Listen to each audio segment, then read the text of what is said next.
Hello everyone, আসসালামু আলাইকুম। সবাই কেমন আছেন? আর আমি আজকে আরও একটা নতুন ভিডিও নিয়ে আসলাম।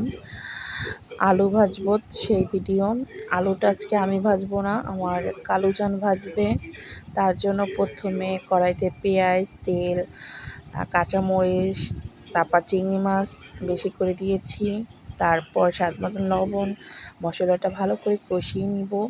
কষিয়ে নেওয়ার পর এখানে স্বাদ মতন লবণ দিয়ে দেব, হলুদের গুঁড়ো, এগুলো দিয়ে মশলাটা একটু ভালো করে কষিয়ে নেব। তারপর একটু সামান্য পরিমাণ পানি দিচ্ছি। পানি দেওয়ার পর আর একটু ভালো করে মশলাটা কষিয়ে নেওয়ার পর আলুগুলো দিয়ে দিলাম।